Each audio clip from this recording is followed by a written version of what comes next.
நீங்க கல்யாணமாகி சில நாட்கள்ல டிவோர்ஸ் வேணும்னு சொல்லிருக்கீங்க. ஆனா ஒருத்தர் மேல இவ்ளோ பாசமா இருக்கீங்க. What is this? I don't understand. Why?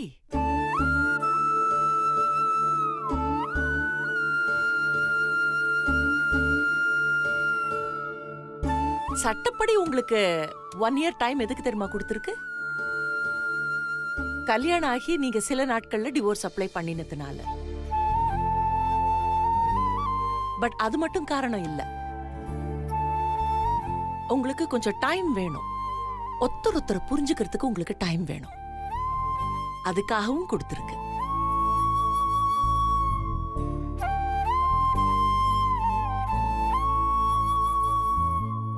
But that is a good thing. ஏன்னா அதுல உங்களுடைய பாசமும் நேசமும் இப்ப வெளியே வந்திருக்குது. குட். இன்னமும் வெளியே வரணுங்கிறது தான் என்னோட ஆசை. யூசுவலா சில வருஷங்கள் பிரிஞ்சு இருந்து ஒரு தம்பதியர் டிவோர்ஸ்க்கு அப்ளை பண்ணாங்கன்னா அது 6 monthsல கிடைச்சிடும். இந்த கேஸ் ஆஃப் மியூச்சுவல்.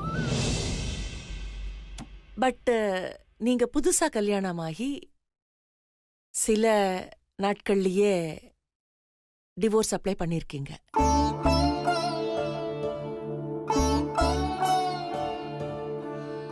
அதுக்கு 1 year கொடுத்திருக்கோம். அந்த டைம் இப்ப முடிய போகுது. இதுக்கு மேல டைம் கொடுக்கிறதுக்கு சட்டத்துல இடம் இல்ல.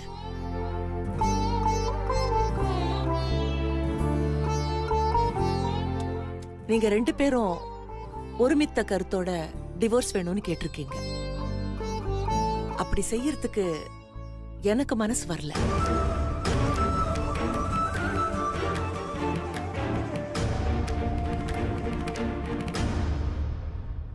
உங்களுக்கு நான் 1 மாசம் டைம் கொடுக்கறேன்.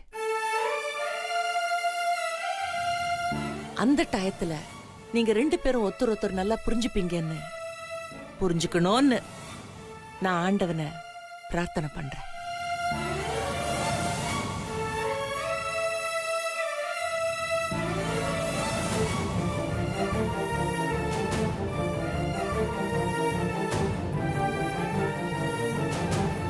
பட் இந்த 1 மாசத்துக்கு பிறகும் உங்களுக்கு டிவோர்ஸ் தான் வேணும்னு நீங்க விரும்புனீங்கன்னா கோர்ட்ல அனௌன்ஸ் பண்ணுவாங்க.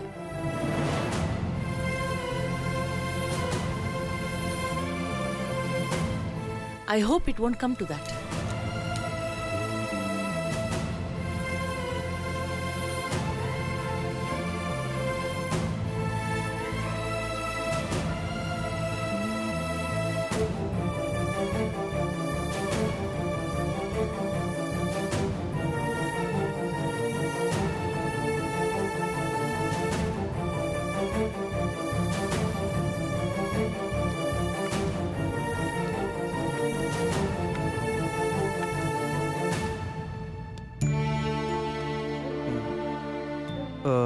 என்னாச்சு? என்ன சொன்னாங்க? சார் இந்தாங்க.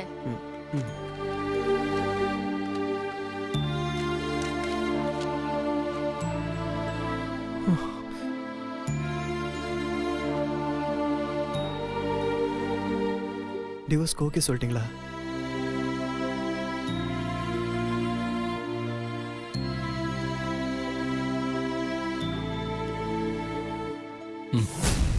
சார், நீங்கள் கொஞ்சம் யோசிச்சிருக்கலாம். அவசரப்பட்டுட்டீங்களோன்னு தோணுது. எது நடக்கணும்னு இருக்கோ அது நடந்தே தீரும். யாராலையும் அதை தடுக்க முடியாது. வெங்கட், எனக்கு நீ இன்னொரு சின்ன ஹெல்ப் பண்ண முடியுமா? சொல்லுங்க சார். லீகலாக கோர்ட்லேருந்து அனௌன்ஸ்மெண்ட் வர வரைக்கும் இந்த விஷயத்தை யாருக்கிட்டையும் சொல்ல வேண்டாம்.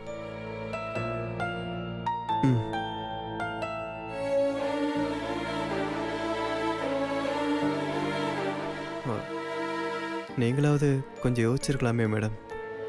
இதுல யோசிக்கிறதுக்கு எதுவும் இல்ல. மாமாவோட சந்தோஷம்தான் என்னோட சந்தோஷம்.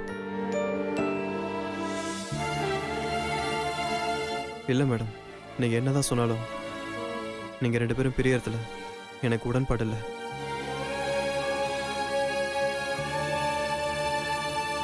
எல்லாமே உடன்பாடோட செய்யணும்னு இருந்தா யாரும் எதுவுமே செய்ய முடியாது. இங்க பல பேர் வாழ்க்கையில உடன்பாடு இல்லாம தான் வாழ்ந்துட்டு இருக்காங்க.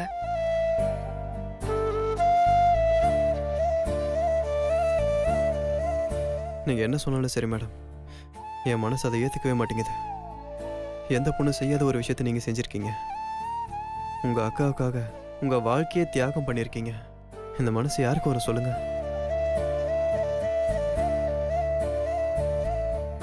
ஒரு அம்மா மாதிரி இருந்து உங்கள் அக்கா மீனாட்சியோட லைஃப்பை செட்டில் பண்ணியிருக்கீங்க. உங்கள் தங்கச்சி அணுவோட லைஃப்பையும் செட்டில் பண்ண போகிறீங்க. ஆனால் உங்களோட லைஃப்பை இப்படி கோட்டை விட்டுட்டீங்களே மேடம். அதான் மாமா சொன்னாரே, எது நடக்கணும்னு இருக்கோ அது நிச்சயமா நடக்கும். அதை மாத்த யாராலையும் முடியாது.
சகல, என்னாச்சு சகல?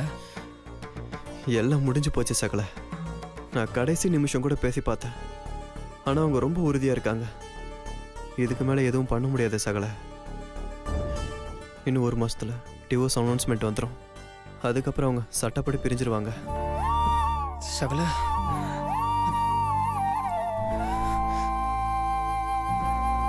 இப்போ நீ ஏன் சகல கண் கலங்குற? நீ ஃபீல் பண்ணுறதுனால இப்போ எதுவும் மாறிட போதா என்ன? இல்ல இங்கே பாரு சகல, எல்லாம் முடிஞ்சு போச்சு. நீ நானும் என்னதான் போராடினாலும் அவங்க பெரியணும்னு முடிவு பண்ணிட்டாங்க. இனி நம்மளால எதுவுமே பண்ண முடியாது. சகல, அப்பெல்லாம் ஈஸியாக விட்டுற முடியாது சகல. இன்னைக்கு நானும் மீனாட்சி சந்தோஷமா இருக்கோம்னா அதுக்கு காரணம் சிவாவும் சக்தியும் தான். அவங்க லைஃப்பை பணையம் வச்சு எங்கள் காதில் சேர்த்து வச்சாங்க. சிவாவுக்கும் சக்திக்கும் கல்யாணம் நடக்கும்னு யாருமே நினச்சி கூட பார்க்கல. எங்கள் கல்யாணம் நீக்கக்கூடாதுன்றதுக்காக சக்தி சிவாவை கல்யாணம் பண்ணுறதுக்கு ஒத்துக்கிட்டா. கல்யாணம் ஆனதுக்கப்புறம் அவங்க 2 பேரும் எப்படி ஒன்றா வாழ போகிறாங்கன்னு நாங்கள் ரொம்ப பயந்துட்டு இருந்தோம்.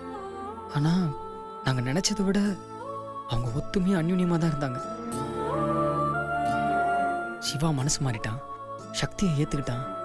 2 பேரோட லைஃப்பும் நல்லா இருக்கும் தான் நாங்கள் நினச்சிக்கிட்டு இருந்தோம். பொண்ணுங்களே பிடிக்காத சிவா சக்தியோட சந்தோஷமாக இருக்கிறத பார்த்து நாங்களாம் ரொம்ப ஆச்சரியப்பட்டோம்.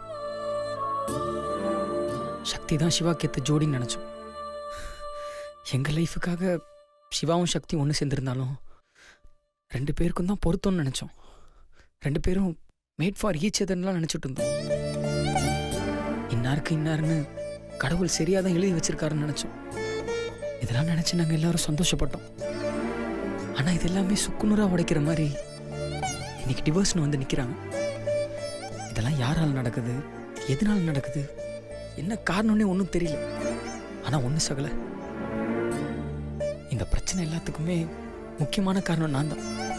எங்கள் காதலுக்காக சிவா சக்தியோட லைஃபே அழிச்சிட்டோம். இன்னைக்கு நாங்கள் லைஃப்பில் ஒரு குடும்பமாக செட்டில் ஆகிட்டோம். ஆனால் அவங்க வாழ்க்கை இன்னும் வாழவே தொடங்கல சகல. சில விஷயங்கள் நம்ம நினைக்கிற மாதிரி நடக்கிறது இல்லை சகல. சிவாவும் சக்தியும் பிரிஞ்சுட்டா நானும் மீனாட்சி ஒன்று சேர்ந்ததுக்கு அர்த்தமே இல்லாமல் போயிடும் சகல. சிவாவுக்கு சக்தியை தவிர யாராலையும் லைஃப்பை ஃபுல்ஃபில் பண்ணவே முடியாது சகல. நீ சொல்றதெல்லாம் சரிதான் சகல. அவங்க பெரியணும்னு முடிவு பண்ணதுக்கப்புறம் நாம் என்னடா பண்ண முடியும்? அவங்க பிரியாமல் இருக்கிறதுக்கு நம்மளால ஏதாவது பண்ண முடியுமா? முடியாதுடா. 2 பேர்ல ஒருத்தர் டிவோர்ஸ் கொடுக்க விருப்பம் இல்லைன்னு சொல்லியிருந்தா கூட நம்மளால எதுவும் பண்ணியிருக்க முடியும். ஆனா 2 பேருமே மனசு ஒத்து டிவோர்ஸ் வாங்கும்போது நம்மளால என்னடா பண்ண முடியும்?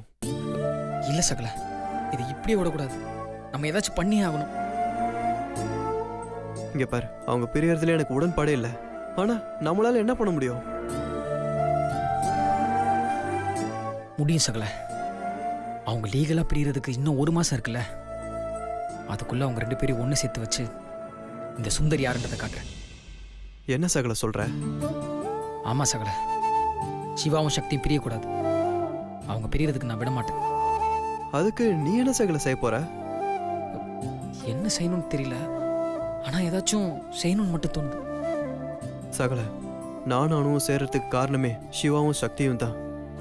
இப்ப அவங்க 2 பேரும் ஒண்ணு சேர்றதுக்கு என்ன உதவி வேணுமோ சொல்லு, நான் செய்யறேன் சகல.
மாமா, கொஞ்சம் காரை நிறுத்துங்களேன்.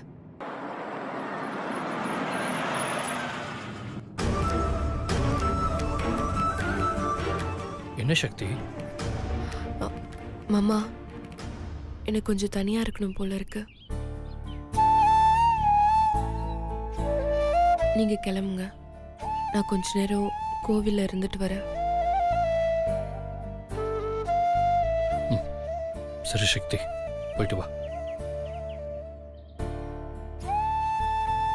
சக்தி,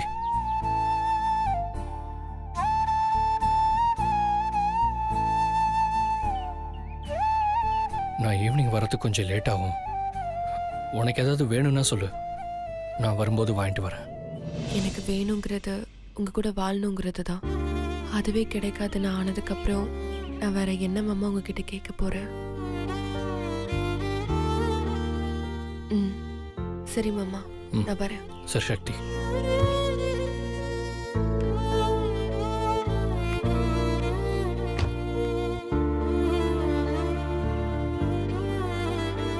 ஏகஹாரதி தீபம் தரிசயாமி.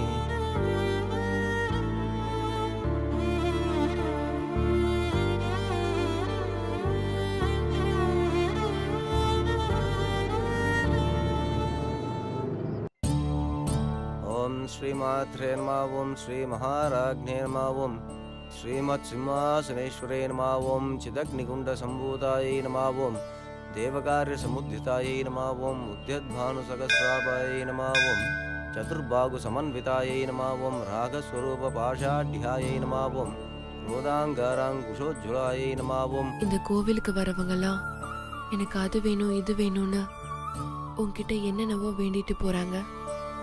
நீ அவங்க கேட்கறதெல்லாமே கொடுக்குற.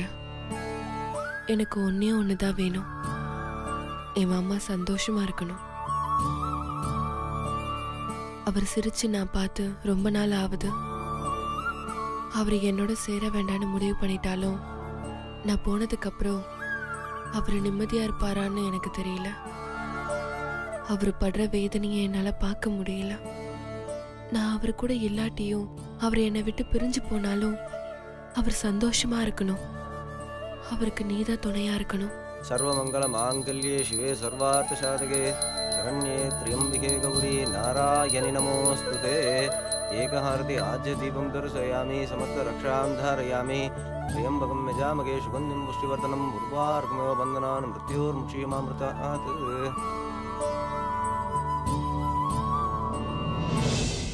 அம்மா, உங்க முகத்தை பார்க்கும்போது நீங்க ஏதோ பெரிய மனவேதனையில இருக்கீங்கன்னு தெரியுது.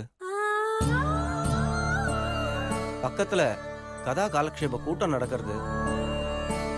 அங்க போய் கொஞ்ச நேரம் இருந்துட்டு போங்க. உங்க மனசுல இருக்கிற குறையெல்லாம் தீர்ந்துடும்.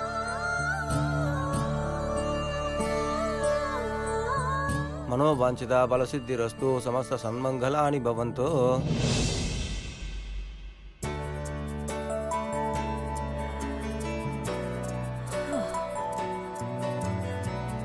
என்ன பொண்ணு இவ? படுத்து எழுந்திருச்ச படுக்கைய கூட சுத்தம் பண்ணாம அப்படி அப்படியே போட்டு போயிருக்கா. ஹ.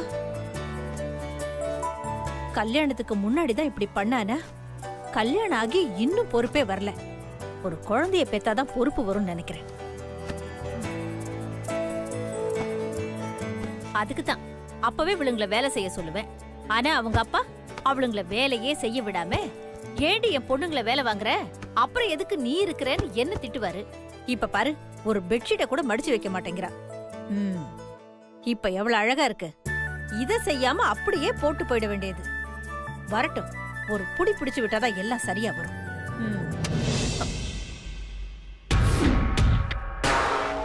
என்னது?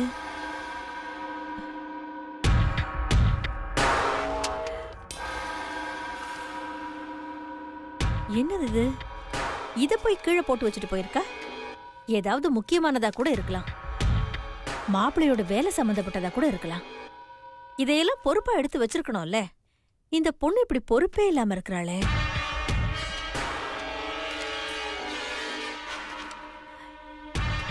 இத நான் சக்தி கிட்ட கொடுக்க சொன்ன போட்டோ மாதிரியில இருக்கு.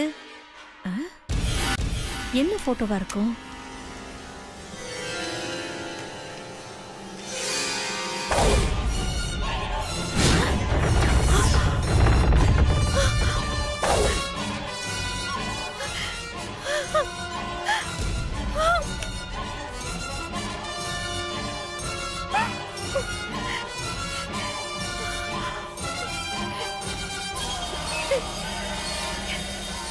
அப்பா தற்கொலை பண்ணிக்கலாம். அவரை கொலை பண்ணிருக்காங்க. யாரு சக்தி அப்பாவை கொலை பண்ணது? இதோ நிக்கிறாங்களே, இந்த பாட்டியும் அத்தையும் தான். இன்ஸ்பெக்டர் சார், எங்க அப்பாவை கொலை பண்ணது இவங்களா இருக்குமோன்னு எனக்கு சந்தேகமா இருக்கு. உங்க பாணியில விசாரிச்சு உண்மையை வர வைங்க சார். அப்போ சக்தி சொன்னதெல்லாம் நிஜம்தானா?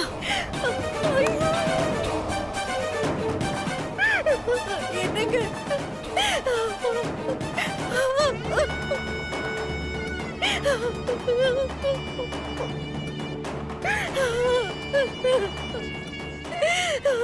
ஐயோ, என்னங்க இது? என்ன அநியாயம் நடக்குதுங்க? யாருக்கும் எந்த தீங்கு நினைக்காத உங்களை ஏங்க கொல்லணும்? இங்க என்ன நடக்குதுன்னு எனக்கு புரியலையே. அப்போ நம்ம சக்தி சொன்னதெல்லாம் உண்மையா? இவங்க அவ்வளவு மோசமானவங்களா? இத்தனை நாளா இவங்க பண்ணதெல்லாம் ஏமாத்து வேலையா? கடவுளே, இது தெரியாம இவங்களை எல்லாரும் நம்பிக்கிட்டு இருக்காங்களே. இந்த மாதிரி எத்தனை பண்ணாங்களோ, இன்னும் எவ்வளவு பண்ண போறாங்களோ தெரியலையே. எல்லாரும் ஏமாத்திட்டு அவங்க மட்டும் எப்படிங்க சந்தோஷமா வாழ்ந்துகிட்டு இருக்காங்க? கடவுளே, உனக்கு கண்ணே இல்லையா? கெட்டவங்க எல்லாம் நல்லா வாழறாங்க, அதெல்லாம் பார்த்துக்கிட்டு நீயும் சும்மா தானே இருக்க? கோதாவரி எங்க போனா? என்னது? ஏதோ ஒப்பாரி வைக்கிற மாதிரி சத்தம் கேக்குது. என்னங்க?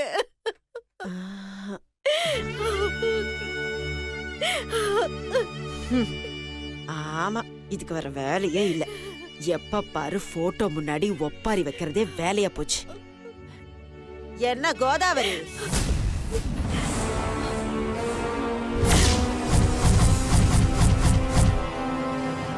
உன் புருஷன் ஞாபகம் வந்துருச்சா? கவலைப்படாதம்மா. யார் யார் எப்பப்ப போய் சேரணும்னு இருக்கோ அப்பப்ப போய் சேர்ந்துதானே ஆகணும். நீ இப்படி சும்மா ஒப்பாரி வச்சுக்கிட்டு இருந்தா போன புருஷன் என்ன திரும்பி வந்துருவா போறான்.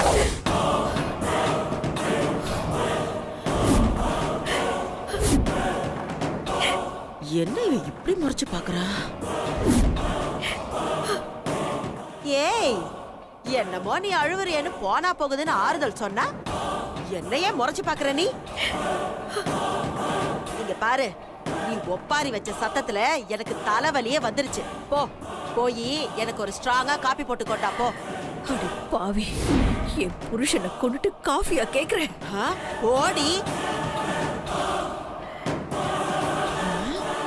ஏய், என்னடி சொல்லிக்கிட்டே இருக்க? கம்முன்னு இருக்க? தலை வலிக்குதுன்னு சொல்றேன்ல, கேக்கல? போ போய் காபி போட்டு கொண்டா போ.